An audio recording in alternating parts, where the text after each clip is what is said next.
Hi guys, welcome to Code Bashers. Guys, in this video, I will be discussing the coding questions which were asked in Accenture hiring on 7th April, that is today only. So guys, do not miss any part of this video and make sure that you are watching this video till the end. Guys, previously also I have covered many coding questions which were asked in Accenture. You can visit this playlist. I will give you the link of this playlist in the I button or in the description box. You can visit here and you can see that around 10 to 11 questions have been covered, and for each question there is a separate video in which I have discussed each and every concept very clearly. So guys, make sure to visit it. And guys, if you have not subscribed this channel till now, please subscribe it, because now the Accenture interviews are also starting. So after your exam is over, I will be posting lot of interview expenses of Accenture. So make sure that do not miss any of the Accenture update on my channel and are present on my channel. So guys, now let's start this video, and before starting the video, please hit the like button as well as the subscribe button for this channel. Okay, so guys, the question here is move zeros to end. You are given an integer array, move all the zeros to end of the array, keeping the relative order of non-zero elements same. So what is given the question? Let's just see with the help of example. So let's just see first input. Okay, sorry. Okay, so first input here is this array, that is 12000036. Now what we have to do, we have to move all the zeros at the end of the array, and we have to bring all the non-zero elements in front of the array with keeping their relative order same. So our output will look like this, that is 1236000. So all these zeros have been moved to the end of the array, and all the non-zero elements are present in the front of the array, keeping their relative order same. Relative order means that 1 is coming before 2, 2 is coming before 3, and 3 is coming before 6. So in the output also this is like this only. Now let's just see the next example. Here you can see this is a large array that is given. So 0198400 and so on, all these variables are given to you. And now again in the output, all the zeros that are present in the above array I have moved to the end of the array, and all the non-zero elements are present in the starting of the array. And one more thing, that is relative order of each element is same, and each non-zero element is same. That is first 1 is coming, then 9, then 8, then 4, then 2, then 7, then 6, then 9. So I hope now the question is clear to you. So we just have to move all the zero elements at the end of the array, and we have to move all the non-zero elements in the front of the array, keeping the relative order of non-zero elements same. So I hope now the question is clear to you. Now let's just move towards the approach, that how we will be approaching this question. Okay, so guys, now what we will do, we will take this array. This is our input array, that is 0198400. Now what we'll do, we will iterate over this array. So we have taken an I pointer which will help us in iterating over the array. That is, this I pointer will help in iterating over the array. That is, after every iteration it will move to the next element. So this is the I pointer. Next is the J pointer. So J pointer is the extra pointer that we have taken, that is initially pointed towards the starting of the array. So now let's just see how we will be doing all the things so that our zeros move towards the end. Okay, so first of all, our I pointer is at the first element. So first element is 0. So guys, whenever our ith I element, that is the current element, is 0, then we will not do anything on that iteration. We will simply move our I towards the next element.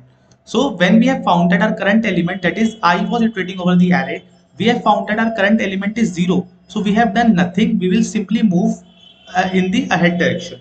Now we have seen that the current element, that is our ith element, is 1, that is non-zero. Now we have to perform certain things. So if our current element is 0, we will not perform anything. We will simply move to the next element. If our current element is a non-zero element, then we will do a certain step. So then we will perform this if condition, that is, if our current element is not equal to 0, it means if our current element is a non-zero element, then what we will do, we will simply do ARR of j is equal to ARR of I, and then we are doing j plus plus.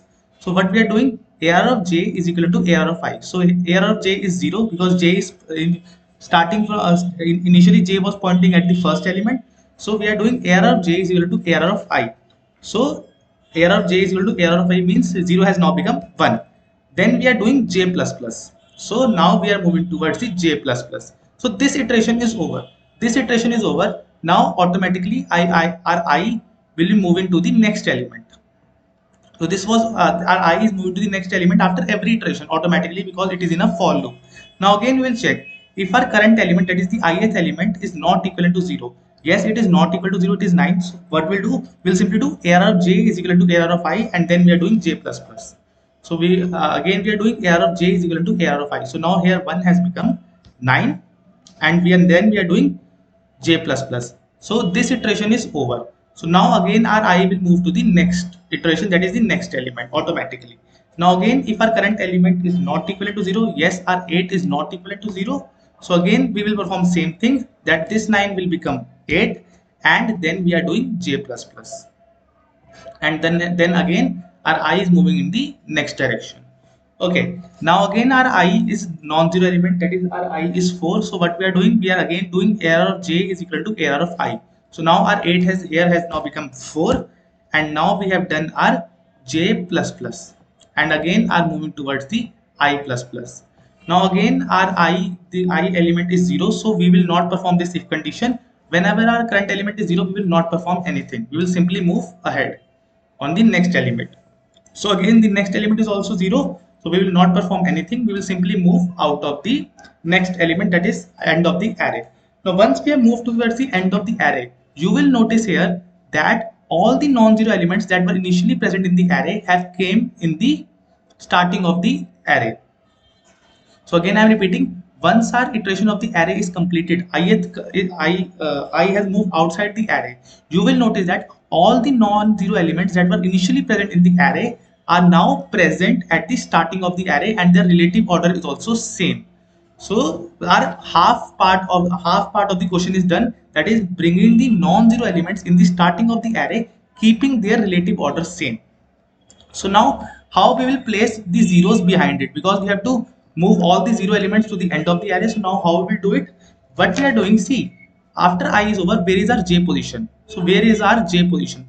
J. So j is at this position. So what we will do now, after the loop is over, after the first iteration is over, then what we'll do, we will run another loop, that is another loop for int I is equal to j, I less than n, I plus plus, ARR of I equal to 0. So again, if I consider now this loop only, so this iteration, this I have understood, this I have told you that why we are doing it. So we have cleared it. So after the loop is over, after one iteration is over, what we are doing, for int I is equal to j, I starting with j. Now we are moving back our I back to the position where j was there. I is equal to j, I less than n, I plus plus, ARR of I is equal to 0. That is, we are at this position, we are placing it 0. Again we are moving to next position, we are moving to next position, we are again placing the value 0, and again we are moving to next position, and again we are placing the value 0.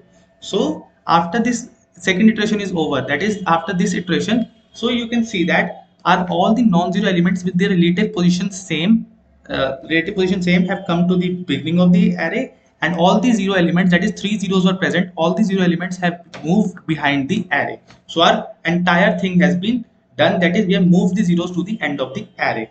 So I hope this approach is clear to you. Now let's just move to the coding part of this particular question. Okay, so guys, for saving time, I've already written the code. So guys, in Accenture exam, you will just have to implement the function. The input array will be given to you, and input n will be given to you. That is the size of the array. You will just have to implement the function that will be given to you. And if you are practicing it on your own, then only you will have to write the main function on your own. That is, then only you will have to take input and output if you are practicing it on your own. But in Accenture, you will be given. You will just have to implement the main function, oh sorry, in just have to implement the this function that will be given to you, in which array and n will be given as input. So as I told you, we will be taking int j is equal to 0, that is j variable starting with 0. Now in the first iteration, what we were doing, if our current element was not equivalent to 0, then we were simply doing ARR of j is equal to ARR of I, and we were doing j plus plus. This was for the first iteration, as I have explained you in the approach only, that why we were doing this, that is ARR of I, ARR of j is equal to ARR of I, j plus plus. So I have explained you in the approach that what we will be doing. So first iteration is over, and after this first iteration is over, our j pointer will be pointing. After this first iteration is over, that is one time when our I has moved outside the loop, it then all the non-zero elements keeping the relative position same will be present in the front of the array. Now once the first iteration is over, then the second part of the question was to second part of the question was that all the end elements should be equivalent to the number of zeros. So after the first part is over, so till j, we are starting from I is equal to j, till I less than n, I plus plus, we are making ARR of I is equivalent to 0. So as I have explained to you in the approach, but why we were doing it, since j was here, so from j till the end of the array, we were making all the elements 0, because all the non-zero elements have already been, after first iteration, have already been moved towards the front of the array, keeping the relative position same. So guys, now let's just, I know, I hope that this code you have understood. Now let's just simply run it. So this was our original input, that is 7 was the size of the array and 01984 were the elements that were given in the array. So now let's just simply run it. You will see that all the non-zero elements keeping their relative position same are present in the front of the array, and all the zero elements are present in the end of the array. So I hope this particular question is clear to you. This will pass all the test cases that will be given to you. And guys, if you have not subscribed to the channel till now, please subscribe it. And many such coding question video of Accenture have been uploaded on my channel. So make sure to watch them if you are having Accenture hiring in coming days. So guys, thank you for watching this video.